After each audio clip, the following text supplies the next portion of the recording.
Hey everyone, welcome back to the Pageant Project. Happy New Year. Can't believe it's 2026. It's it takes some getting used to. My special guest for tonight is a newly crowned Miss New Jersey volunteer, Jessica Wriggins. Now, Jessica is 26 years old and was born and raised in southern New Jersey. She currently works as a full-time paramedic and volunteers with her local fire department. Her S.E.R.V.E. initiative, Let's Talk Diabetes, was forged from her own experiences after being diagnosed with type 1 diabetes at 11 years old, and focuses on raising awareness for diabetes and advocating for those affected by the illness. She works with many different volunteer organizations throughout the state of New Jersey and believes that giving back to her community is not only an opportunity, but a responsibility as well. Well, Jessica, welcome to the show. How are you? I'm good. How are you? Good. Doing very well. Good. Happy New Year and all that. How was your festive season? Me too. It was good. I worked both pretty much every holiday this year, so nothing out of the ordinary for me, but I did get to spend time with my family, which is always nice. And Can you give people an insight into what the festive season is like as a full-time paramedic? uh, it's sometimes incredibly busy, and other times you get to stay home and spend time with your family. It all depends on our schedule rotations and who kind of picks the short straw for the year. But it's definitely a busier time for us within the healthcare field because a lot of doctors' offices are closed. People are going to the hospital for different things because they can't get to their doctor, and it's a humbling time because you definitely have a newfound appreciation, I think, for your health and for the time that you get with your family when you see that sickness and illness doesn't stop for the holidays, Yeah. unfortunately. And so it's a privilege to, even though I'm working for the holiday, to be able to go home to my family after all is said and done at the end of my shift. What got you interested in becoming a paramedic to begin with? My mom is an EMT, so I grew up within the EMS field, and my dad is a volunteer firefighter. And that's actually how they met, which is a pretty cool story. Yeah. So it's something that I guess you could say is in my blood. Growing up, I always looked around and saw, my mom and everybody that she worked with and the community aspect that they created through the work that they did.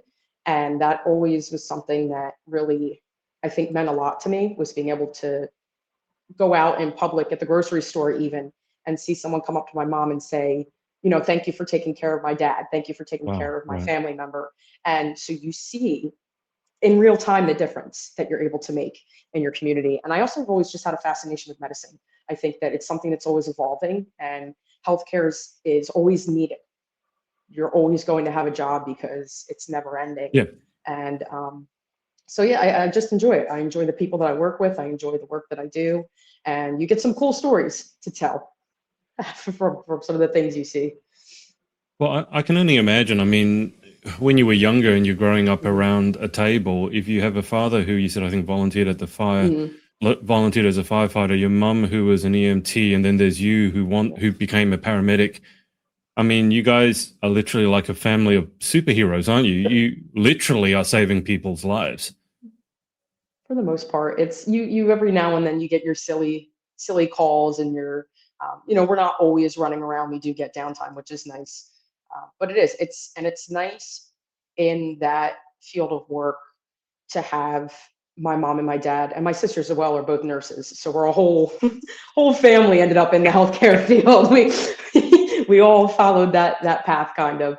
But it's nice because when you do have those calls or those patients that kind of stick with you, Mm. you're able to come home and talk Yeah. to your family and share your stories and share your experiences because um, mental health in the healthcare field is something that used to be very stigmatized and Mm. wasn't talked about. If you saw something traumatizing or you saw something that didn't sit right with you, you just kind of put it to the back and you moved on. You didn't really talk about it. But it's more talked about now, which is good, and there's a lot more resources for healthcare providers. Um, but also being able to come home and just share that um, Yeah. kind of similarity and those similar instances with my family really makes a difference too. which is nice. I come from a family of doctors, and one Okay. thing that so my father doctor, mother doctor, my Mm. brother a doctor. I'm the only one who decided to go down a different path. But what I have noticed is that my brother will often come over, and he and my mum will just go, and my father will just talk about patients, not really from a diagnostic point of view, but quite often just about how difficult sometimes it can be working as a doctor. And sometimes, you understand the Yeah, patients, they're dealing with something, so they can be stressed. They don't have the medical background. absolutely. But I've noticed that how important it is for them to almost be able to debrief, Right. because, unless you're working Absolutely. in the field, you really don't know what it's like. I think a lot of people Hmm. take emergency services, doctors, firefighters, everything else, they kind of take it for granted, Yeah. if you know what I mean. And like, if it doesn't work well, you never hear the end of it. But yet you guys need to Right. be on call quite literally 365 days a Right. year, 24 hours a day. Hmm. So how important is it from your experience that you're able to talk to your family members and they get where you're coming from? I don't think I would have lasted in this field as long as I have. I've been in EMS for 5 years now, working, and I started out in a very intense city where you saw everything Yeah. across the board. And I started when I was 21 years old, so Wow. still Okay. fairly young in the field. Mm. And you seeing things that most 21-year-olds don't anticipate seeing any time in their Yeah. life, and going out on a normal Friday night with your friends, you can't really talk about that kind of stuff because they're all my friends are in different work fields. um, but it's, I think, pivotal for your well-being and to survive in this field of work, to be able to have that debrief and have that connection with either your family or the people that you work with, because bottling all that up in any Mm. aspect of life, especially when you're dealing with what you're dealing with from an emergency services aspect, is, after a while, it's going to Yeah. overflow. And so it's important to be able to talk about it as it comes along, and have that help in coping. um, so it's, and I'm very grateful, the places that I've worked for have all been very good in providing the resources needed, because it's, at the end of the day, it's a fun job and I love what I do, but there is a lot of repercussion that comes with it, Of course. on that side of things, that you want to address early on in your career, so that you can make a career out of it and not be burnt out and end up with Yeah. PTSD or anything like that later down the line. I was going to ask about burnout in terms of Mm. how long in your career as a paramedic is this something that people, we in old school employment, you would get a job at 18 or 21, work for 30 years, 40 years, get your gold watch, and that's it, you retire. Right. In the paramedic field, I can't imagine that you probably would be in there like for 40 years. I could be wrong, but is it a field that you stay in for a very long time? Or is it a field where the sort of occupational lifespan, so to speak, is a bit shorter because you're always dealing with highly stressful situations? Right. This is one of the interesting things that I enjoy about the healthcare field, is that, and paramedicine, especially, and either being an EMT or being a paramedic, is you could do either. You have people Mm. who do make a career out of being a paramedic, or you have people who use it simply as a stepping stone, either to go on to nursing, or go on to being a PA, or being a doctor, or going into some other aspect of the healthcare field. So it opens a lot of doors for you. Um, and I always say, like, there's kind of a saying that goes around where, the minute certain things in the field stop bothering you, that's when it's time to leave. So I think that Right. also plays a role in whether or not, how long you stay. Because if you hit a point where you don't want to take calls anymore, or you're not as caring toward your patients, and that's not to say it's because of the kind of person that you are, but just because of that burnout aspect, if Mm. that's a point you reach, it might be time for you to find a different career path. So I think it depends on the person, and it depends on what you're looking for in that field. Yes. I always say I would never want to work in a hospital. I don't want to be stuck behind four walls, and I like having the ability to be out on the street and be the first one on scene, be the first one who's bringing the emergency room to the emergency. And Mm. that's really my highlight of the field. So I find myself being in it for the long run. But it's different now too, because back when a lot of the older paramedics that I work with first started, they had a pension system for medics. So you could get into a pension system, you had a guaranteed income once you did retire. And now we don't see that as much anymore because we work out of the Right. hospital system. So I myself am a 403B. So if you're able to put away for that planned retirement, you might be able to get out of the career field in 30, 40 years if you so choose. But other people, it might be longer and it might be shorter depending on their circumstances. Wow. Right. Can you give people an idea of, I'm sure there's no such thing as a typical night, but I think people have some understanding of what a doctor does, whether it's in a hospital or it's their own practice. They sometimes sit behind a desk, patients come in, they chat about things and they do whatever they have to do. Yeah. Paramedic sounds completely different. So can you give people a sort of a 24 hours in the life, or a typical 24 hours in the life of a paramedic? Absolutely. So in New Jersey, we're still a little unique. So we work in a two-tier system with 12-hour shifts. So we will work typically either 6 to 6 or 7 to 7. And we have EMTs that are separate from paramedics. So the EMTs are very basic life support. They're the ones that are on the ambulance. If you call 911, you're always going to get an ambulance with 2 EMTs. Right. And they can do all the basic wrapping, giving ice packs, giving oxygen, checking your vitals, giving Narcan, bagging, basic level CPR. If it's a higher acuity, that's when we get dispatched with you as the paramedics. So we essentially carry everything with us that the emergency room carries Wow. in an emergency situation. So Right. we and where I work, between the two cities that I work in, we have nights where we might not get any calls, or we might get dispatches, but might not be needed on the call, so we get recalled. And then we have a base station that we operate out of, so that's kind of our home Right. base. So you report there, you clock in, you do your rig checks, you make sure all of your truck is up to date, you've got all your medications, all your equipment that you need. You might go out and get, if we need food for the night, some people will bring their own food, some people will order food while we're out.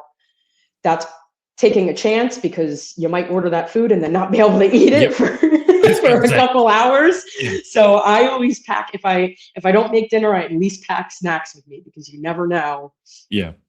when you're going to be able to eat a full meal, when you're going to be able to go to the bathroom. I mean, there's times where in a 12-hour shift, I've run 24 calls. So you're averaging 2 calls an hour.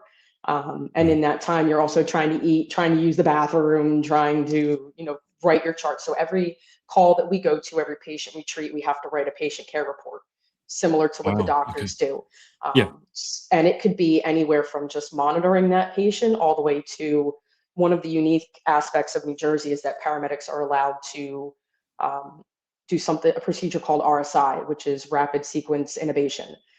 So essentially, we can sedate, paralyze, and intubate a patient if they're unable to maintain their airway on their own, if they're really sick and they're not going to be able to breathe Mm. on their own much longer. We can do that in the field. It's a very tedious chart when you do something like that, because you're documenting every little thing. So you might have 5 very tedious, intricate Mm. charts that you have to write. And and like I said, there might be nights where you don't write a single chart and you don't treat a single patient, which I consider a good night, not because I'm not doing anything, but because nobody needed us that night, which is Yeah. good. Yeah. Nobody was sick enough to need us. And yeah, I mean, we get downtime, which is nice. And we always have different education things. The company that I work for is very adamant on proactive training, proactive education. So they might assign us videos to watch. We might Mm. learn about, a new piece of equipment that we're getting on the trucks. In New Jersey, we're now carrying blood on our trucks, which is really Oh, exciting. We wow. can do blood Okay. transfusions in the field, which is a huge step, especially for traumatic patients. and that's Yeah, yeah, going to really make a difference in, survival rate of a lot of our patients. So there's so much that we're able to do now, yeah. and in those 12-hour shifts, and we work a rotating schedule. So I work 2 nights on, 2 nights off every other weekend. Right. And that, so like this week coming up, I'll work Monday, Tuesday, off Wednesday, Thursday, work Friday, Saturday, Sunday, flip that, and the following I'll be off Monday, Tuesday, work Wednesday, Thursday, Got off it. the weekend. So that's nice. You get every other weekend off, but it's definitely a schedule where you have to be sure that it's going to work for you, because it's not your normal 9 to 5, and Yeah, you do sometimes miss out on your holidays, or you might miss out, and it's kind of a sacrifice that you have to decide whether of you course. want to make. Um, and Yeah, I mean that's really it. If we're not running calls, we're I don't want to say we're not doing anything, because there's always things to do, but we're not. A lot of people, I think that we're in those 12 hours when we're not running calls, we're just driving around Playing like the cards town. or something. So yeah. So I tell people, I'm like, no, we have a home base. We have, we can go back to and sit and do work, and hopefully get to eat and whatever else. Yeah, And sometimes we'll go out um, and we might do different community events. We might go out and we might help out at health fairs, or we might do a presentation at a life center, providing stroke awareness information, cardiac health awareness information. So mm, there's a lot of community outreach that goes along with the career too, which is, oh, I'm so sorry, that's my Dexcom going off. I don't know if you heard that or not. no, Okay, good. So yeah, so we do, which is another thing I enjoy, because I think that preventative medicine is important too. So of going course. out and educating our community, and I goes along with what I do with Let's Talk Diabetes, Mm, educating our community on how they can better um, be knowledgeable on their own health, how they can prevent simple things like high blood pressure, heart disease, diabetes, how you can manage it better.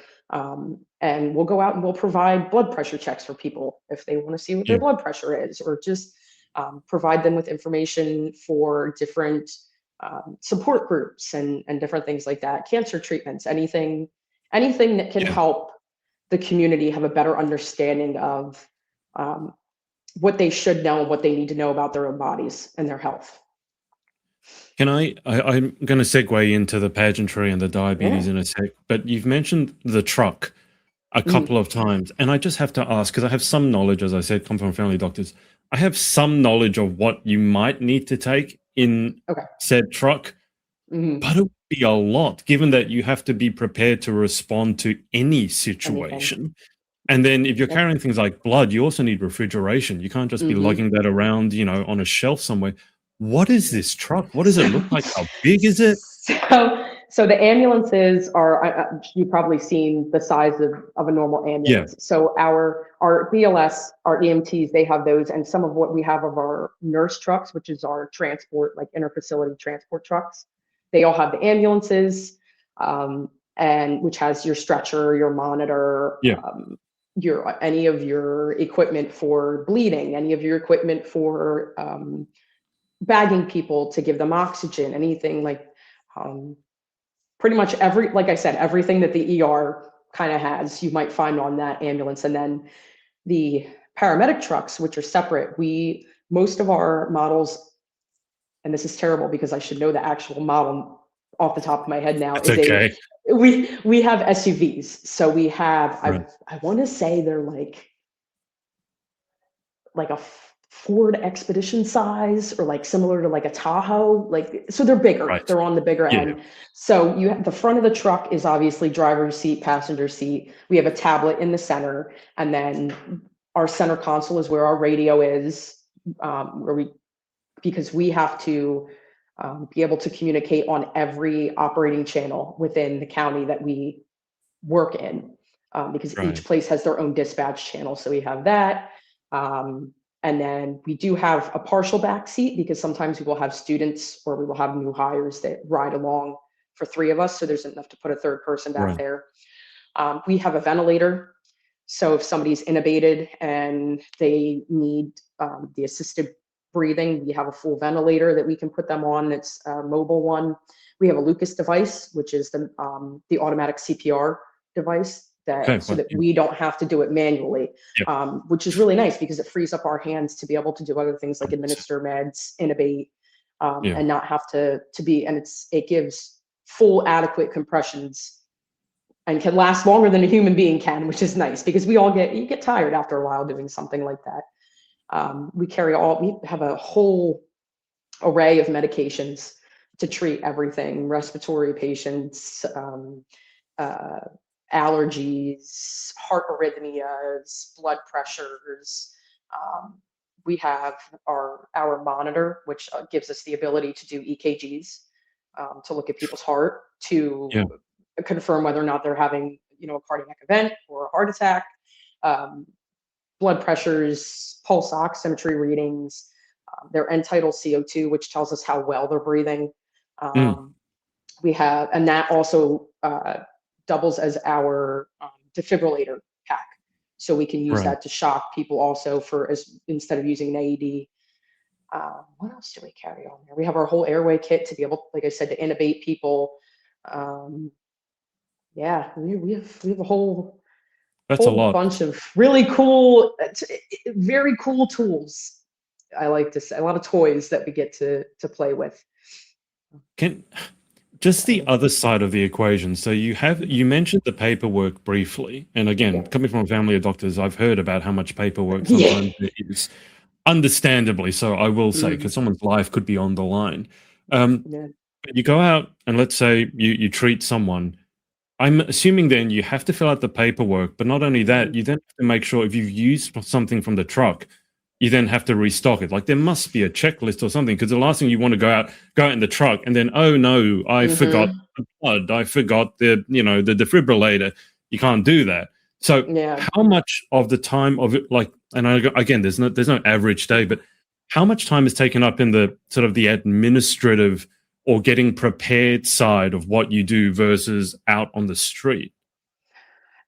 I mean, it's a good chunk because we figure we do carry a backstock of items in the truck. So if we do, in the Right. event, get to the Yeah. point where we're running back to back and we just And you don't get don't a have chance time. to stop, Yeah. we do have a certain amount of equipment in the truck to pull from. But then we have two main hospitals in our area that are owned by the hospital system that I work for. Each one of those hospitals has a supply closet in it. So Right. when we get to the hospital and we transfer Restock. care over, we can restock Yeah. while we're there before we become available again, to make sure, because there's certain state guidelines that we have to follow with the amount of equipment that we have in each truck. Mm. So if we don't have certain things in there, we're not allowed to go back into service until Yeah. we have that amount of supplies in our truck. So in the event that we can't get it, then we just go out of service until we're back up to our minimum numbers Yeah. for everything. So it really is a well-oiled machine. It's almost like a It military is. operation in many Yeah. ways. You have your home base you operate Yeah. out of, and you have your whole Mhm. set of checklists. You go out, you got to do your thing, but then you need to restock. So Yeah. Well, it's got and to keep. EMS is based off of pretty much all of our operations come from um, a military structure because Makes a lot of sense. emergency medicine and EMS and paramedicine, Mm. a lot of that began in the military. And then those practices were brought into the EMS field on the street, within the communities. So the history of EMS is really cool to look into, and how, I mean, they make us study it when we're in school to Oh, right. understand, Yeah. you know, where what we're doing came from and where it started. And the Mm. Red Cross played a big part in a lot of how we do things now too. So there's a lot to it that's very interesting to Yeah. see how it all kind of came about. How difficult is it when you've had one of those nights or one of those Mm. days, depending on the shift, and you sort of just have to come back to normal life? And I don't know if you have any pets, but you come back and you to your apartment, whatever it is, you got a cat or a dog, and you're talking to people whose most stressful event of the day was a photocopier got jammed or something. Is it is it difficult to come back to civilian life? And also, have you developed any personality traits that your friends might find somewhat, I don't want to say annoying, but Mhm. obviously you have to be very disciplined, very focused in what you do, and sometimes Yeah. that carries on into your everyday life, and other people can find that a little bit grating because like you can just relax, but Mhm. you're not wired that way. Is it difficult Right. for you to sort of come back to a normal life? It. I think there are aspects that we definitely struggle with. I know I struggle with. And it's funny because my friends will make fun of me all the time and call me the mom friend because I'm always the one that's checking on everybody, and any sort of Yeah. medicine you need that I'm allowed to carry in my purse, I'm carrying with me. If you're sick, I'm asking, like the paramedic in me comes out, well, when did it start? What were you doing when it started? What's it making you feel? How are you? Like, I snap into that Yeah. Yeah. analysis mode very, very easily. And I think that, especially running on the street in the times that we live in now, um, your head is always on a swivel, and you're always watching Yeah. because you never know what's in your surroundings. They always teach us scene safety and situational awareness are the two biggest Mm. things about this job. And so anywhere you go, you notice things, you look at somebody and you can kind of tell how they're feeling based on how they look, because it's Yeah. just something that you're trained to learn how to do. Mm. Um, so it is hard. I think it's hard when you clock out at the end of your shift to go home and fully, you know, Let go. de-stress and let go. Yeah, Yeah. and everywhere you go, you feel like you're always on call because it's just that Yeah. you're trained Yeah. to always, be there and be ready to respond. Um, so it's trying to find that balance of leaving work at work and leaving life at, making a separation between the two. It's something that takes a Yeah. while to, um, I think, kind of adjust to. And it's hard because we work in a field where we serve our community and we deal with people all the time. And you're dealing with people at work and you're dealing with people at home. So it's very hard to differentiate, the Yeah. People the are people. level of how you're dealing with Yeah. people, right? Yeah. So it's for me, I've always been someone who enjoys taking care of people, I guess, whether it's from a work point or a home life standpoint. So for me, that's something I'm going to do either Mm. way because it's something that I just enjoy doing. But for other people, they have kind of that switch where they can, they get home and it's like, nope, phone's off, no messages from work Yeah. are coming. We're I not, can imagine. Yeah. I can you know, understand.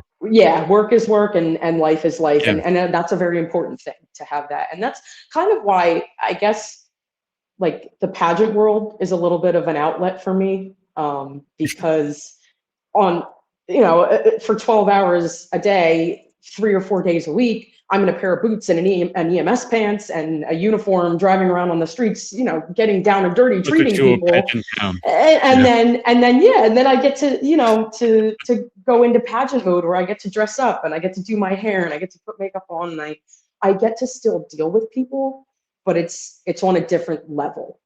Of course. It's a Yeah. more relaxed. You're not in that high stress, high acuity situation where you're not Yeah. necessarily meeting people on the worst day of their lives, but you could still be making a difference. So for Mm. me, it's kind of a way to like be able to let my guard down a little bit and talk to people, not as paramedic Jesse, but talk to people just as Miss New Jersey volunteer Jesse. And it's a very nice It's a nice difference. balance. It's It probably is. a nice and very required balance. Let me just ask you, you mentioned the situational awareness, and I remember taking a first aid course. And one of the things they mentioned is that different people respond differently in emergency fight or flight situations. There are Mhm. people who freeze, there are people who panic, there are people, and I fit into this bucket, everything seems to slow down and you get very oddly calm when everyone else is losing their head. And I say this, Mhm. Jesse, because my sister actually had diabetes, and I say Okay. had because she actually passed away from it at Oh, about I'm so 23, sorry. 24, very unexpectedly. So Wow. you get into that side of things as well. But Yeah. we were out of state visiting my brother, and we were at a fancy hotel. She, and you'll appreciate this, she hadn't worked out how to handle her medicine properly. and she took the insulin too early and went into a hypoglycemic shock in the middle of a fancy restaurant. And I remember all my family is doctors, apart from me. I have first aid experience, but that's nowhere near the same. But I remember everything in slow motion. So she starts shaking, she goes down, she's having a seizure. My 3 family members all go into action because they're doctors, they know what to do. I distinctly remember the maitre d' of the restaurant running over and saying, "Stand aside, I have a first aid certificate," and basically my 3 family members and I telling him to bugger off because we've got this. You're a bunch of doctors, like, run away, little man. And I'm not normally like that, but in those situations, you get very hyper focused on what needs to be done. I remember this from my first aid training, which was years prior. I said, "You need to go. You phone the ambulance," and they told us that because if you just say someone phone an ambulance, no one does it. But if you tell an individual to do it, and then you remember I would just remember that whole situation to me happening in slow motion. It was high stress, but I wouldn't say that I was panicked. I knew what I needed to do. Right. And that was the only thing. It's like, this needs to be done. Getting panicked about it isn't going to help anyone. Yeah. So I don't think everyone is wired like that, but I'd be fascinated to know, how do they prepare you guys for that? Because talking about treating someone who's got a gunshot wound and is bleeding out, talking about it's one thing. Is one thing. When you see it, it's not the same thing. How do they prepare you for that? I mean, it's something that you either, as blunt as I can put it, it's something that either you can handle or you can't. Yeah. And it's something that a lot of individuals, I think, don't realize until they get into the field, because our training because you have to get your EMT first before you can get your paramedic certification. Your training for your EMT course is about 6 months of schooling, maybe a shift in the ER, and then maybe a ride along on the ambulance, and then that's it. You're released to go into the field. And then for your paramedicine, it's about 3 years roughly, but you're going through schooling in class, you're going through hospital time, and you're going through ride time. And that's usually where a lot of people figure out either this is for them or it's not. Because it's a really weird feeling to be that person who, in the midst of the chaos, has to be the calm. And it really is something where it's either you are going to be able to do that, or you're going to feed into the calm, and people are going to see it.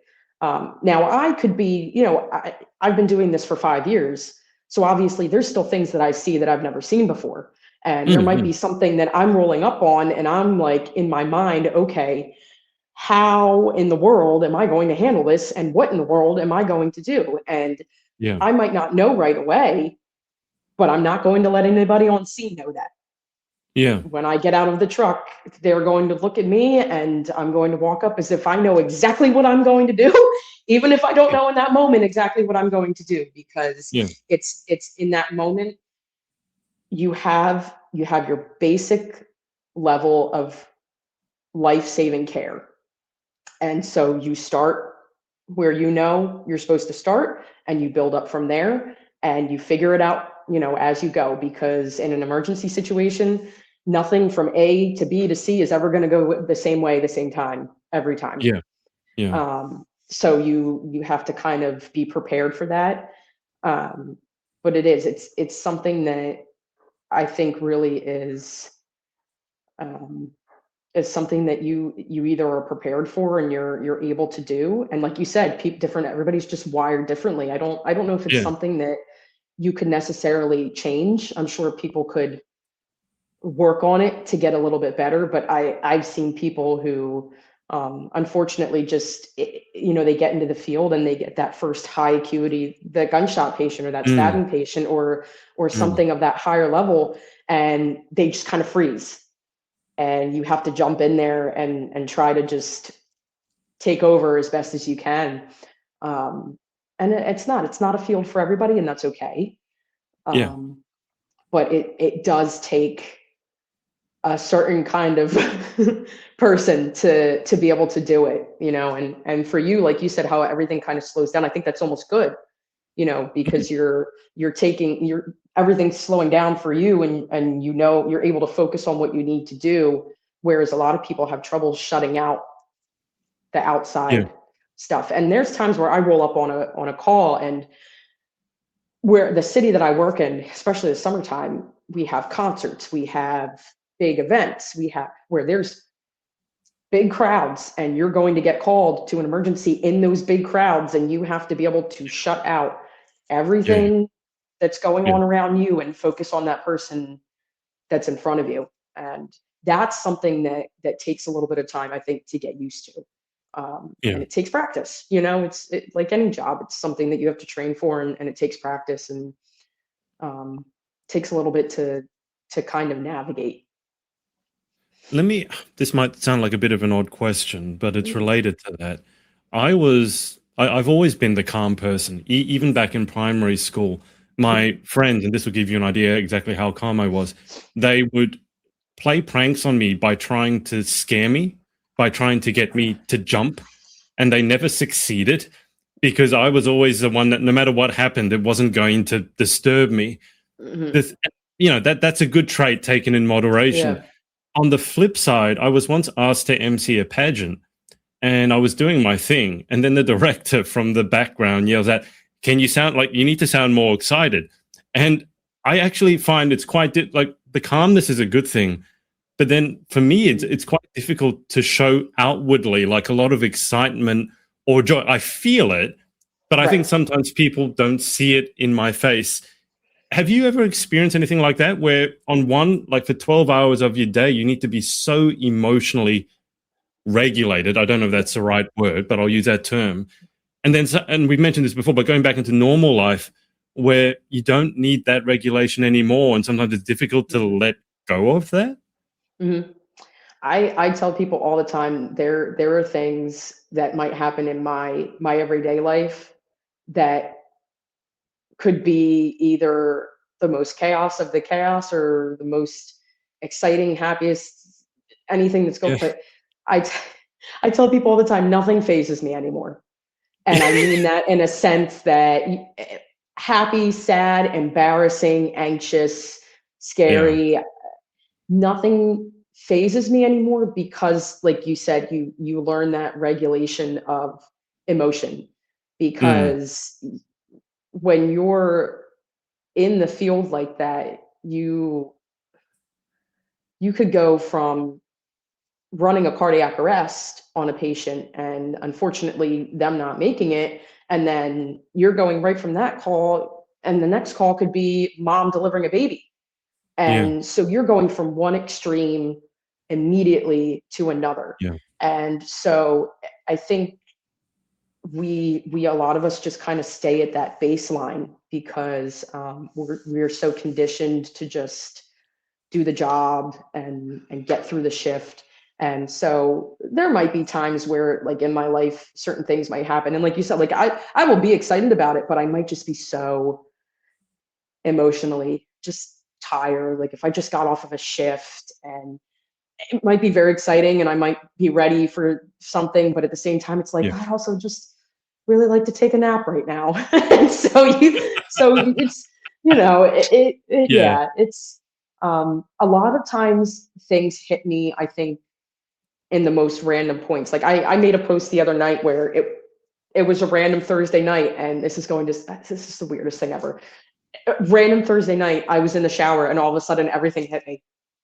Yeah. Like that I was going down to Atlanta this weekend to go dress shopping, and that in June I compete for the title of Miss Volunteer America. And it hits me at random points, I think, because we so very often are able to let our guard down. So in those little random moments where we Mm, do let our guard down, all of a sudden everything just kind of comes yeah. flowing in. And it's like on a random Thursday night when I'm sitting at home with nobody around me, I'm like crying happy tears because I'm so happy that, and everything is hitting me. And it's interesting. It really is an interesting, I think, thing to think about and look into, and realize I don't want to say desensitization that a lot of first I get what responders you mean, though. experience, Yeah. but um, the emotional, I guess, kind of like the way we can flip it on and off so easily. Yeah. Yeah. Yeah, it's a weird thing to say, and I don't think it's desensitization because in the field that you work in, having compassion for people's lives is so fundamental to what Right. you do. Yet at the same time, Right. if you let the emotions get the best of you, then you can't operate. Like you can't do Right. your thing, and so it's writing. And this is why I'm not It's like surprised at batting. all to hear about mental health struggles when it comes to not only doctors and dentists, but people working in the field and people working in combat situations, because you have to almost detach. Other people, ordinary people, have the privilege of just being able to feel however they feel on any given day. And sometimes they feel great, Right. sometimes they don't feel great. But when you're on the Mhm. front line, so to speak, even if you're having the worst day of your life, you need to be able to function. Right. And I don't think people understand how how difficult that is, Yeah. but B, also how difficult it is to switch it off. Because Hmm. if you just are desensitized all the time, that's not Yeah. good. And if Yeah. you can't switch it Right. off, so not good. That's, yeah. And it comes down to that, you know, that aspect of dealing with people in your normal everyday life, people who aren't in that field, might not, something that might seem like it should be the worst thing ever, or might Yeah, seem like it's, for us, it's yeah. like, well, you should have seen the guy that I took to the hospital last night, or you should have heard and it's not to downplay what they're going No, through necessarily, but I think a lot of times people think that we might be kind of downplaying, or not really empathizing with how they feel, and it's like, well, I understand it, but I've also seen, it's you know, perspective. I right. really, and I've often had this because in pageant land, and we'll get to pageants now, but in pageant land, often things go off the rails, unexpected things happen. Let's say your dress is late, or your dress tears, or your heel breaks. And I get Mhm. that it's stressful, but at times, as someone who's been through, I used to volunteer on a mental health hotline here in Australia, and I Okay. remember speaking to a young woman, obviously it's anonymous, and she was screaming in hysterics because her boyfriend was stalking her, trying to kill her. And when you have that sort of experience, and then you come away from that, and someone is going, "Oh my god, my heel has broken, or my dress is running late, and it's the wrong size," and Mhm. I get where they're coming from, yet at the same Yeah. time, I don't think that stressing about this is the thing, the perspective I come from. I don't think stressing about it helps. And No. sometimes I get that you need to vent, and you should Yeah. find people to vent at. In that case, I'm just sitting there listening to you. But how on earth did you get into pageants? And I have to ask, does anything phase you in pageant land? All the other emergencies that people talk about, you've seen a billion times worse. And then they also talk about, oh, you got a pageant first aid kit with your sewing, Mhm. your band-aids, and your this. Yeah. And you literally, like, you're carrying around a My cavalcade of, jump bag. yeah. My So if jump bag someone is in goes my car down, at all if times. if someone goes down, not because they tripped over, but because they're having some sort of event, you're you're I'm you're it. right. I'm here. And I do. I joke about it all the time too. Like when I would do the local competitions and different things like that. And I've pulled glass out of girls' feet who have gotten glass in their feet backstage in the middle of a pageant, like sitting back there pulling it, or checking them out because they feel dizzy or something. And I don't mind it, but I joke around all the time. And I used to tell the girls, I would say, nobody's pulling anything today because I'm off duty and I don't want to work today unless I'm getting paid to do it. um, but it's actually funny because me getting into pageants has, like, it's two totally different sides of my life. Because when I was going through school, I was in theater and I was in band, and so I did a lot of community theater.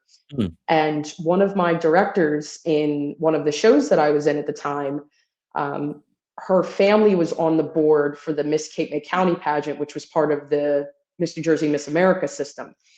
And they needed so many girls to be able Yeah, to hold the competition. yeah. So she approached me when I was 17, but I would have turned 18, I think like 2 weeks before the competition. So I had just made the age for the Miss. This was back when the Miss bracket was still like 18 to 26 for Miss Yeah. America. So back in like Yeah. 2017, I think. So she had come up to me and she said, we need girls to do this. It would be a good way for you, to talk about your diabetes. You could use that as your platform. You already have a platform that's, relevant to you. And I was working for a party company at the time where I would dress up as princesses and superheroes. And she was like, well, you get an excuse to dress up and all this. Yeah.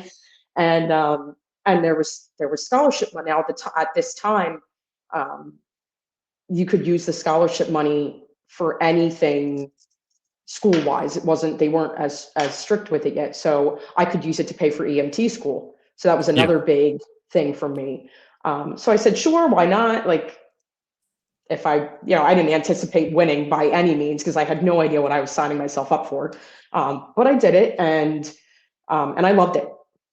I loved the girls that I met, and I didn't win that first one. I competed in that one. I didn't compete for the Miss New Jersey locals for about, I think, 2 years after that. I had went on and competed for a local Miss Ocean City was the pageant. It's just like its own thing for Ocean City.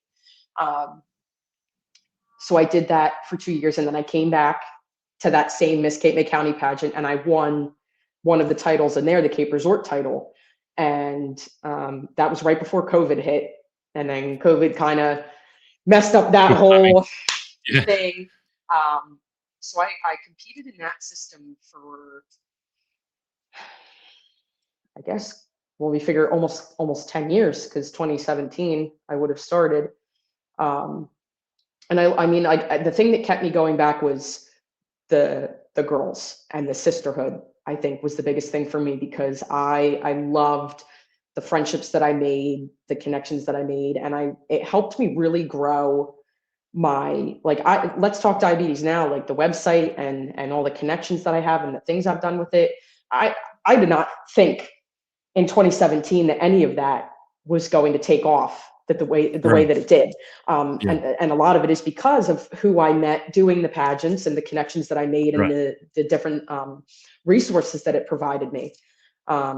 So that I guess like I said earlier, it was a nice kind of 180 difference to my career and my life on the other end. I got away from work. There was nobody that I worked with was involved in it, and nobody really. Actually, I think I was the only girl who was involved in a 911 field at all. So it was nice. It was actually kind of nice to go and talk to the girls and nothing ever be about work, because nobody did the job. So no, we didn't, and inevitably when you're hanging out with people that you work with, and especially in the 911 field, you always end up talking about work. It just happens. You can't avoid it, because it's what we do. It's what we know. It's our life. Yeah. So it's nice to go into that aspect and not talk about any of that. Yeah. And it's funny, because back when I first started competing for the Miss New Jersey locals, Todd, who is our director now for Miss New Jersey Volunteer, he was still a local director for the Miss New Jersey stuff. Now, I was never one of his girls, but that was when I first met him. And then so when he, later on down the line started the volunteer stuff, he almost had me last year. I almost signed up last year to do it, but I didn't. And then and this year it was kind of I aged out.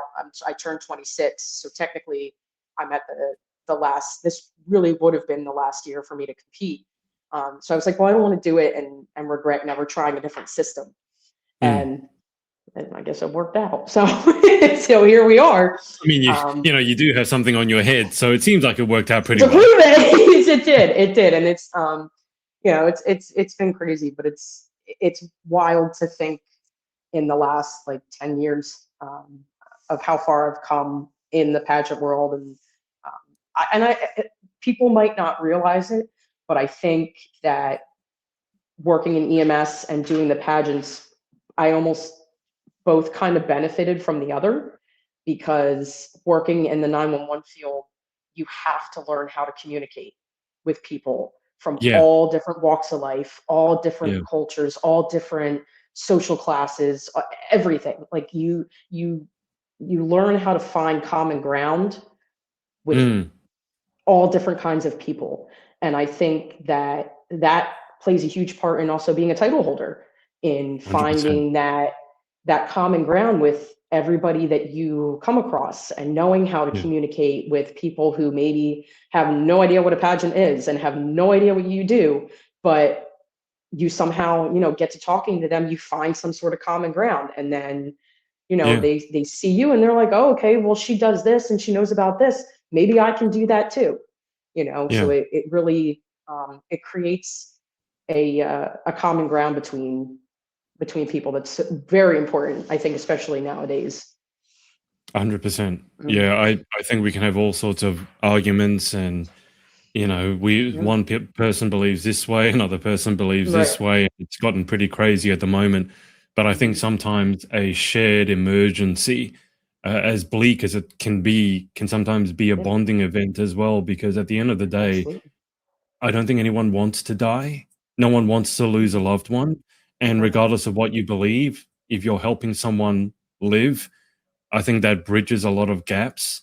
And I think I've never actually thought of it that way. So I take your point. I think it's a point very well made, that a title holder, particularly in this day and age, needs to be a unifier, not a divider. And of course, you have your beliefs, everyone does, but that Right. doesn't mean that you push those beliefs on other people. That's a huge Right. difference. I want to get to your platform in a sec, but I need to ask you, very often people, let's say they're working as a lawyer or something, and they'll invite people from the workplace to the pageant, and there's an element of confusion that, because I've only seen you working as a lawyer, now I see you on stage, and Hmm. it's, what's going on, what's a pageant? Is it from the 911 field gone to your pageant? Because I got to imagine you there, it's like, what, like, has that ever happened?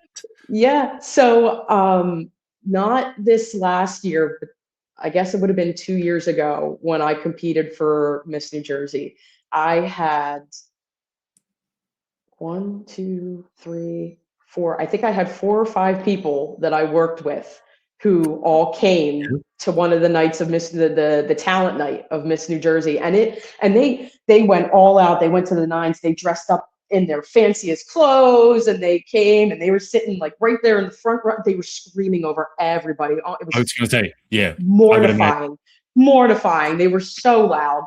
Um, but yeah, they did, and it's funny because I'll go into work, and a good majority of people who I work with will follow me on social media, and they'll see me go in a photo with the crown on, and they'll see my headshot, and then I'll walk in the next day, and they'll be like, "You don't look like the photo," and I'm like, "Well, because my hair's." I'll walk into work, no makeup on, hair's up most of the Of course. time, and Yeah. it's just funny for them to see me in a totally different aspect, because you see me on a truck, and I'm sure that people don't see me in the back of the ambulance and go, "Oh my goodness, Mr. Jersey Volunteers is treating me as a No. paramedic right now." Like, they have Yeah. no idea, because that's not what I Yeah. look like. Um, and I almost like that. I almost like being able to say that I can do both. I think that's a really cool thing. 100%. Yeah. And it's ultimately, even with all the hair and the makeup done and everything, I'm still the same person.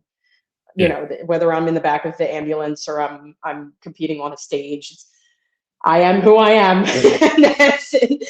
And I take pride in it. But it is funny to see, like, everybody at work, when they start realizing what I do and they see everything, and then they're like, the look on their faces when they see a headshot of me, and they're like, they do a double take and a triple take. It's funny because you Uh, mentioned superheroes briefly before, and then the thing mhm. that comes to mind is Superman. And in his Clark Kent sort of Yeah, persona, all he does is put on a pair of glasses, and suddenly, apparently, no one can recognize him, recognize even though him. you see the Hmm. complete face. So it sounds Yeah, similar to yourselves. Like you're the same person, but no one recognizes you. because the Um, uniform, and yeah, yeah. it's funny. Talk to us about your S.E.R.V.E initiative. As I mentioned, I've had some personal experience with my sister having diabetes, who sadly passed away. But your S.E.R.V.E initiative, what I don't want to say what angle, but how are you approaching this? So we have diabetes. Is it from an advocacy? Is it an awareness perspective? Are there certain action steps? Tell us more about Mm. that. So I obviously, like I said earlier, it kind of came about along with me starting pageantry. Mm, But a big thing that I've always really emphasized to is that my platform is I live my platform. You know, it's not just something that I necessarily advocate for other people. mm, I was that person when I was younger. You know, when I was diagnosed at 11, um, they I went to the hospital. They kept me in the hospital for 4 days, teaching me basic things. You know, how to take my insulin, how to figure out how much insulin I need, how to carb count, how to treat a low yeah, blood sugar, how to treat a high blood sugar. Um, but there's so much more to this illness than people realize on that surface level. And as I went through middle school and high school, nobody in my family was type 1. I was the only one that was a type 1 diabetic. I still am the only one in my family that has it. right. Um, so it was a learning experience for everybody. And I mean, to this day, it's been 15 years, and there's still days where I wake up and I'm learning something new about Mm, different things that affect my body in different ways. And diabetes is not a one size fits all illness. yeah, It affects everybody differently. Everybody handles it differently. Um, so my biggest thing with Let's Talk Diabetes is that talking about it, sharing my story with people, because I went through a horrible, horrible period of extreme hypoanxiety, anxiety of low blood sugar that led me to constantly leaving my blood sugar running in the 2 to 300s range daily and just not taking my insulin. That later developed into something called diabulimia, which is actually an eating disorder for diabetics that I didn't know about until right, after I had it, which is purposefully withholding your insulin to try to lose weight. right. And at that time, you know, I didn't realize that's what I was struggling with. And I didn't realize I was struggling with the burnout. And, you know, I felt like I had to do everything myself. I never asked for help. I didn't want to be left behind. I didn't want to be outcasted. So I put my diabetes on the back burner. Hmm. And, you know, ultimately, I ended up going into DKA, which is diabetic ketoacidosis, which is where your body's essentially shutting down. Very Um, dangerous. Yeah. Right. It is. It really is life threatening. And like I was in the ICU for 3 days. Okay. Um, so and despite all of that, I was still living life. You know, Mm, I was in band, I was in theater, you know, I was doing the pageants, but it got to a point where um, I was I was neglecting my illness. And diabetes is something that you cannot neglect, because people don't like, and it's like just the stigmas that I would face. I mean, it's to this day, you see the comments on social media where, you know, somebody will post a picture of something that they're baking or something they're eating. And it's like, oh, mm, it's, you know, I got diabetes just watching this video, or I got, you know, and mm. it's like, people might not think that it's that serious when they post something like that. But it's just feeding into, you know, a lot of the stigmas and the I guess like um, twisted ideas that people have of what diabetes is and who it affects. I mean, I've had people come up to me and say, "You don't look like you could be diabetic." Nobody looks like they could have diabetes, but Yeah. because I'm not as maybe as heavy as they think someone with diabetes should be, or, you know, I don't look Mm, unhealthy enough to have it. And that's not necessarily the case, especially when it comes to type 1, because it's autoimmune. I mean, yeah. you could even people when I was probably 17, 18 years old, I befriended a girl named Charlie who lived in the UK. She was 26 years old, and she woke up one day and she was diabetic. Right. 26. Like, there, you Yeah. know, I mean, people can develop it in their 30s and their 40s. um, Mm, you could catch a cold, and if you have the if you have, it's like the genetic, like the gene in your body, to where if your body attacks itself in the right way, you Yeah. don't produce insulin anymore, you know. And Yeah. it's so these are all things that I just um, I wish I had known when I was younger, and I wish that I had someone else to look up to. I think when I was trying to navigate everything and figure everything out, um, and even like in the health, like it took me till I was 22 years old to find an endocrinologist that understood the not just the physical aspect of diabetes, but the mental aspect of Yeah. diabetes. Yeah. Which I feel like if I had that care when I was a teenager, it would have been very different. Um, so now it's, I guess, like my main points are just making others aware of what it is, how they can support people they know that have it, how you can prepare yourself if you're newly diagnosed or if it runs in your family, what you can Mm. do to kind of help yourself with your health, um, and encourage people to advocate for themselves, you know, and be their own voice and know what's available to them, and know what kind of um, treatment that you need to be asking for, because even doctors, I feel like, don't, if unless you specialize in endocrinology, a lot Mm. of doctors don't understand or really know how to treat diabetes, because it's such an intricate disease and it affects everybody so differently. Yeah. So I'm never going to be able to really, I guess, educate everybody fully on how their body is going to respond to being diabetic. Um, but you know, I can educate them on where to go for resources, where to go to look up, you know, different foods that maybe they want to focus more on that are going to help them feel better. Yeah. You know, educate them on the doctors available in their area, give them the resources. Like I'm an ambassador with what used to be JDRF, now it's Breakthrough T1D, and then the Right. American Diabetes Association. So I have information I can give out to people to better guide them in the right direction, depending on what they're struggling with most. Yeah. And to look for different signs, because people with diabetes are 2 to 3 times more likely to suffer from a mental health illness. We're at twice the risk for stroke or heart disease, especially women who are diabetics. So, you know, knowing all of that information and knowing that when it gets hard, to go out and look for help and not try to Yeah. do it by yourself. You know? Yeah. So, There's the physical aspect of an illness like that, but then mm, there's the mental and emotional side of it, which I think often is harder to not only sort of pinpoint, but also to work with. I had yeah, an ADHD diagnosis, I think 2 years ago now, because it's 2026, and that okay, involves going to see, you know, psychiatrists and things yeah, like that.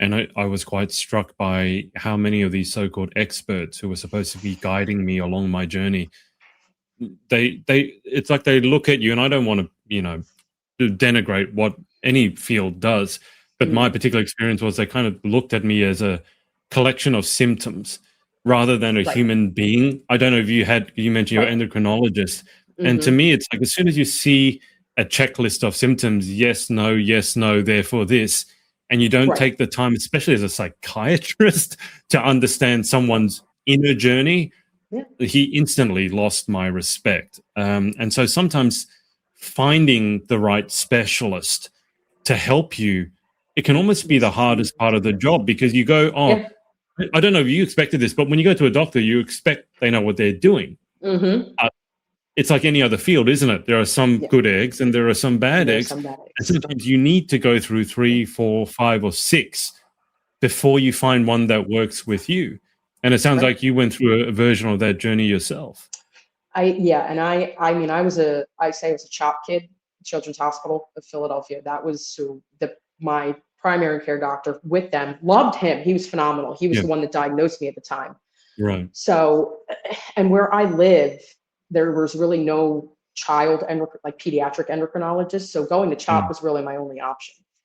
And um, you know, they were kind of, you always heard like, you know, CHOP was it, CHOP was the best. And for certain things, they work great for people. They just weren't, I don't think they were a great fit for me.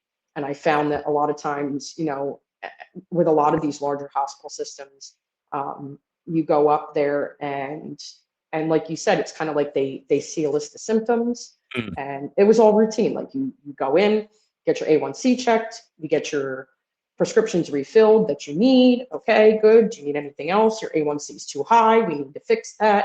See you in 6 months. Yeah. But there was no, and I'm not saying this to, like I said, to bash any particular hospital, because like you said, there's always good eggs and bad eggs Yeah. everywhere you go, and they're phenomenal for certain things. Like I know people who have gone there and that was like their saving grace for whatever they had going on. But for 100%. me personally, it just wasn't a good fit for me, and I needed more in-depth focus, I think. Like telling me I need to fix my A1C. Well, how? What do I need to fix? How do I understand that these foods are making my blood sugar spike more than these foods, and that I need to take my insulin earlier when I'm eating this than when I might take it when I'm eating this food? Like there's so much more to it. So it is like you really just have to find that person who, and some people might not want all that. Some people might just want that That's the doctor where they thing. go and Yeah. you get Get told your, what to they do. leave you alone and they give you Yep. your refills and you go on your way, and like I know some people who manage their diabetes all on their own and barely even see an endocrinologist, and it works for them. But then there's other people like me where I need that help. I need that guidance. So but it is, I mean, like I said, it took me till I was 21 years old to find the doctor that really did that for me. 10 years. Yeah. Yeah. I think part of the underrated skill whenever you're working with people as doctors, endocrinologists, as you do in your profession, a lot of it comes down to how good you are with people. Because I know, for example, my best friend, I play tennis with him every week. He's the sort of person who just wants to be told what to do. He doesn't need to know or want to know why it works or how it works. He wants to be told what to do, and he'll go and do it. Me, Yep. I'm the complete opposite. I'm probably a lot harder to work with because I have all the questions like, but why this? Why this and why not that? But I heard about this, or why I took this and then it didn't work. But I'm probably a lot harder to work with than he is. But I shouldn't fall through the gaps because of that. And I think it's a people skill of learning. Everyone works differently. And so, some people, you just tell them what to do, they do it. Other people, it's not that they need hand holding. Their brain works in a different way. And certainly when it comes, the thing that always struck with me with diabetes, it's not something that you could simply, it's an invisible illness, but it's also a visible one in the way that if you're having to do, I don't know if you still do the blood pricks with the little needles, then you have the test strips. I know there was a clip of you with a pump. And so in a way, yes, it's invisible, but then in another way, you're reminded every day as an 11-year-old girl that you're not normal or that you're broken and something's wrong with you. And having worked at an all-girls school as a tennis coach, that's a horrific penance to put on a young woman, especially at that age, because they're just finding out about themselves as a young woman. And there's everyday proof that you're not normal. And so that must have been a very difficult part of your journey, getting diagnosed at the age of 11. Yeah, it was. And it was one of those that played a big part. And I think in me, just losing interest in wanting to take control of it for a while, because and it was like, I would get called out in school because teachers would think that I was on my phone and it was my insulin pump. And, kids would see me on it, and I would have to leave class early because they wouldn't let me check my blood sugar in class. I would have to go to the nurse's office to do it. And it's like, all right, well, now I'm leaving class 10 minutes earlier than everybody else to have to go to the nurse to check my blood sugar. And, it's either like they're figuring, why is she leaving early? Why does she get to do this? But I'm like, trust me, I don't want to. It's not a choice. And it got like when I got into high school, it was like, I was doing theater and I was doing band and I was doing things where I didn't want to have to try to hide my pump here or take my pump off to do this quick change or blah, blah. So it was like I came off of the pump for a while and went back to the insulin injections because I didn't want the pump visible. I didn't want to have to worry about going to the beach with my friends and only being able to be in the water for an hour at a time because I had to come back out and put my pump back on, Yeah. after a certain amount of time. And it was like and even now it's like you can see, I have some scar tissue on my stomach Yeah. from where I put the pump in the same spot too many times, or I still have bruising on my legs from when I would do injections in my thighs. And it's something that I've grown to accept as I've gotten older. Yes. And Yeah. I think doing a lot of this helps with that, because if I can wear it confidently and other girls can see that, or even other boys can see Yeah. that and see that, like, it's not normal for normal people, but it's our normal, you Yeah. know?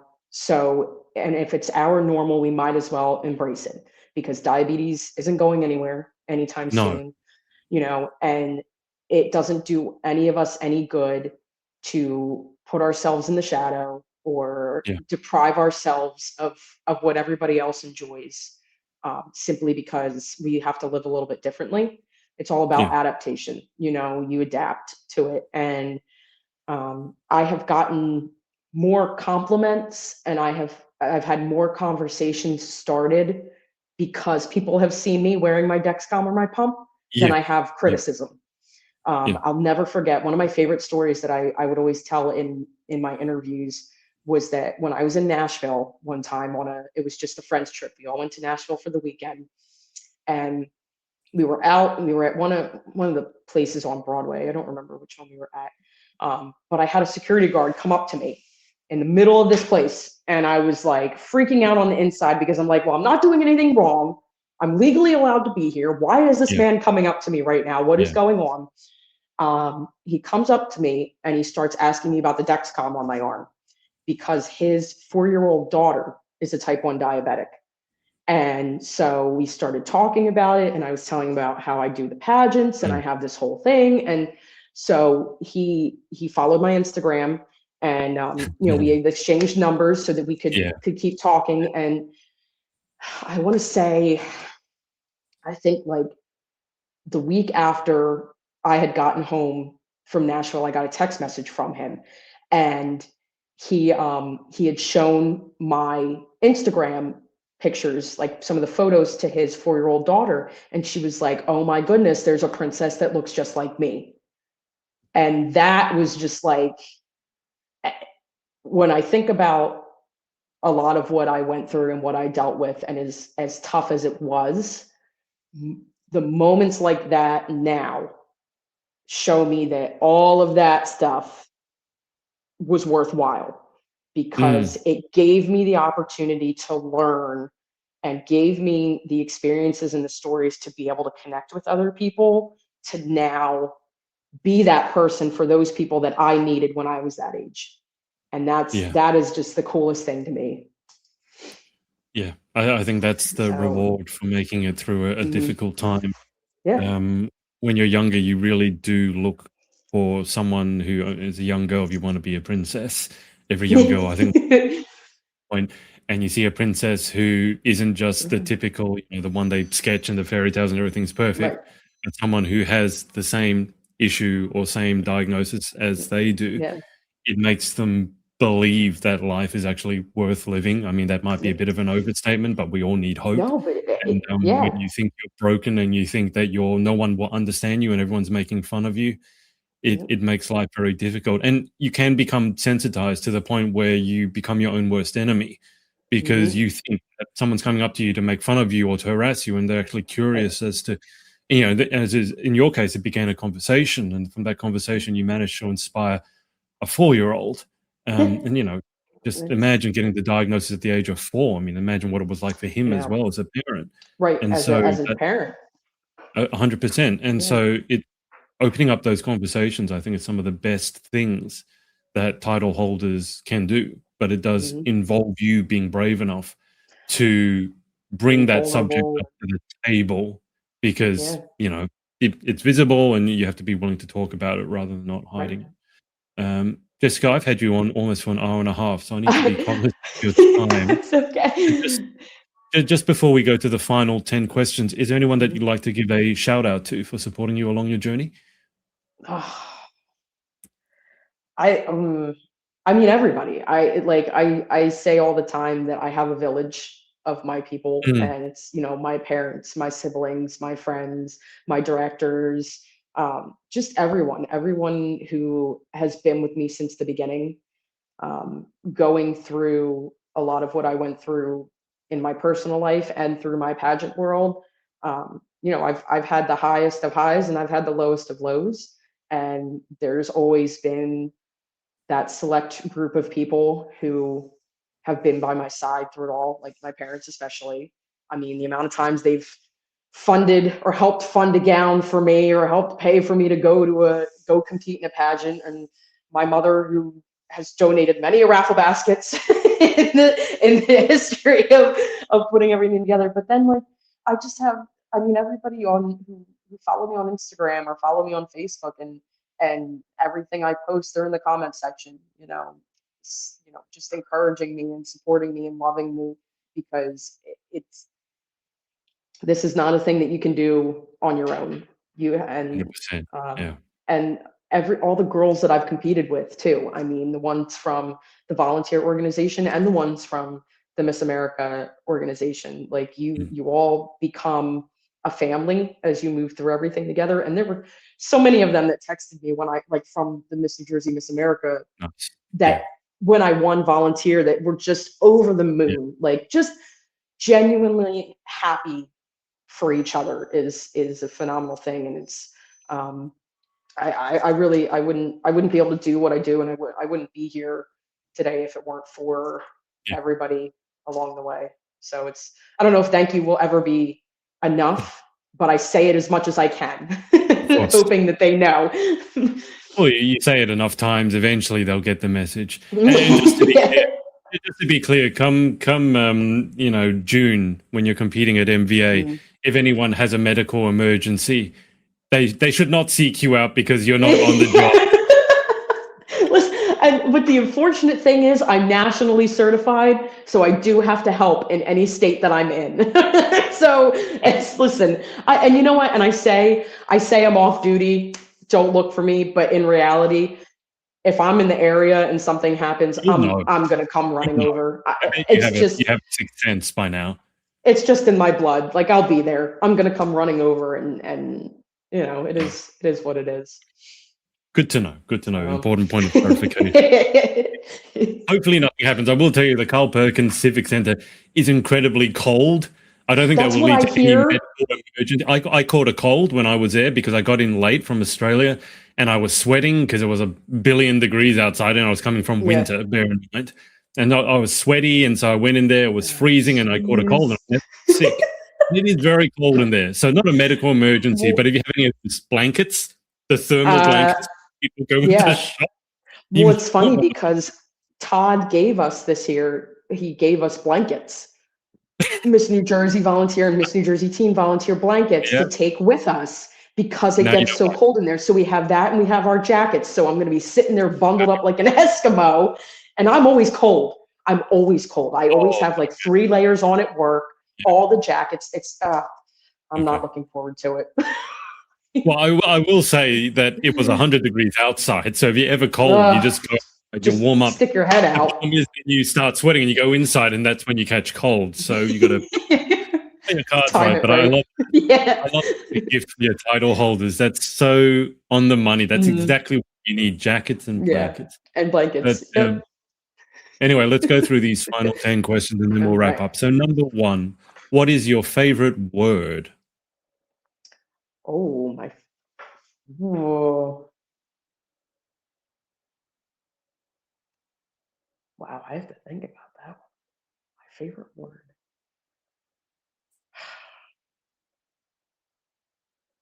I think, as odd as it sounds, I think growth, because I've experienced, like this year especially, I've experienced so much growth in myself and what I've done. And I think growth is really important, and finding a lesson in everything. So right now, that was like the biggest thing that I was really focusing on throughout the last year, and like all the experiences I've had was the growth that I've experienced. What is your least favorite word? Uh,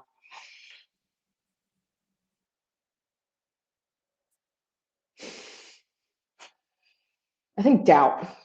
I hate the word doubt because I don't think that you should doubt yourself, and I don't think you should doubt anything that you're capable of or you want to do.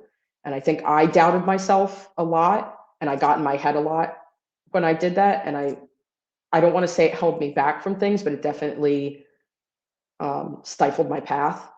So get that word out of your vocabulary. In life, what gets you excited or what turns you on? Dogs.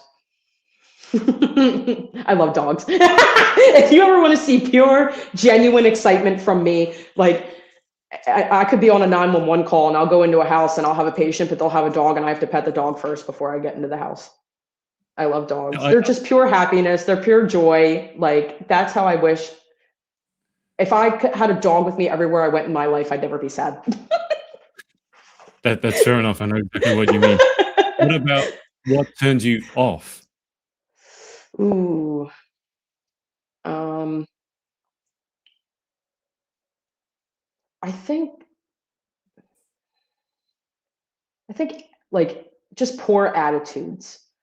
Like, I'm someone who in every situation, regardless of how rough or tough it might be, it's all about how you approach it.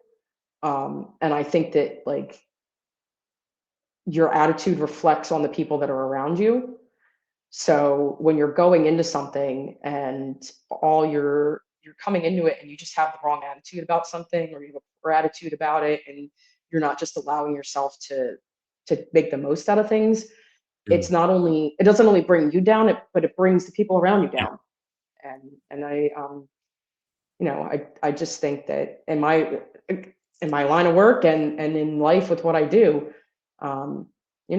people could be having the worst day, but as long as you approach them the right way, that could be the difference in taking that worst day of their life and flipping it around. Yeah. So Number 5, what sound or noise do you love? ooh. I don't know, can I say music? Is that too broad? Like, Oh, just like any music, particular type of music? Just music? I listen to mostly country music.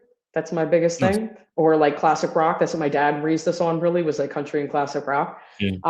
But I am someone who enjoys having music playing all the time, even if it's just like background music. Like if I'm writing a chart, if I'm at home doing things around the house, if I'm planning things, trying to get work done, I always like to have some sort of music on in the background, just to kind of like keep my mind focused. What sound or noise do you hate? Nails on a chalkboard, or people chewing, And that's a thing. Apparently that's a thing. I didn't know that until I took psychology my senior year, that there's actually a phobia to like the sound of people like chewing. So that, or like if somebody even says the phrase like nails on a chalkboard, I just like, Yeah. and that like ASMR stuff, I can't get behind that. Yeah, no, I am the same. I don't Ah. understand that. People listening to weird sounds, or when they hold the microphone in the mouth and you can hear all that wet sound. I don't know. I had one stage where during COVID, I was quite often just on YouTube, just letting it play in the background, and I had headphones on, so they're very intimate, like, and you hear everything. And then YouTube, in its wisdom, suddenly decided it would play me an ASMR video, and so I had this thing on, and then suddenly there's ASMR sounds embedded deeply in my brain, and I couldn't find it, turn it off because I had so many tabs open. I'm like, where is this? It's absolutely disgusting. It's traumatizing. It's not a phobia when it comes to chewing, because phobia is an irrational, fear. It's not irrational fear. It's just a deep hatred. No, why do I need to hear your mouth? Right. Keep your mouth closed. I don't need to.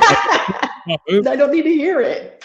What's going on? right? Anyway, number 7, if you could have any superpower, what would you pick and why?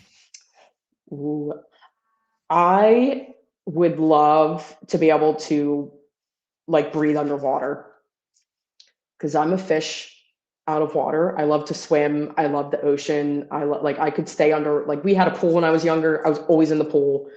I would love to be able to just be under there and breathe and be under the water all the time. You would never see me in the summer. Nice. What job other than your own would you most like to attempt? I have always had a background dream of acting. Um, and I had tried when I was younger to turn it into something professional, but I just didn't have the experience. And I also knew that it wasn't necessarily going to pay the bills right away. So I wanted to get a job in something I knew would financially support me. And then, I mean, hopefully one day down the line, I could actually do it. But I've always wanted to do some sort of professional something. So, What job would you definitely not like to attempt? mm,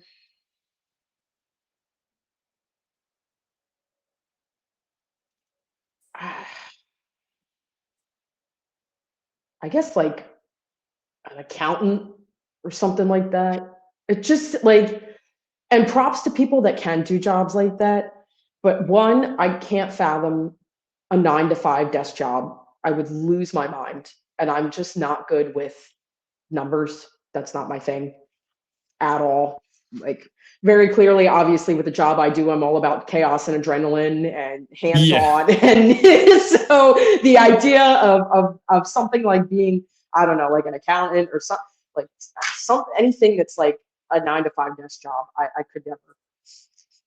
Yeah, I think if you're an accountant, the last thing your clients want is for chaos and confusion. Yeah, right. It's not, I would not be thriving in that work setting. No. No, that's you don't want to bring the chaos in that situation. No. Final question: if heaven exists, what would you like to hear God say when you arrive at the pearly gates? Well, my background and my religion and what I believe in, it will always be well done, my good and faithful servant. And I feel that everybody interprets that differently as far as what they believe it would be. But with everything that I do, I just hope that the service that I do and the difference that I make is will allow me to hear those words one day. Well, it's been fun. We covered a It lot of different has. bases. We Thank you so did. much for thank you so much for coming on. Yeah, thank you for having me. I appreciate it. I had a lot of fun. This was good. So Absolutely. I'll keep you on the line for just a sec whilst I hang up with the audience. Best of luck in June, but thanks everyone for watching, and we'll speak to you next time.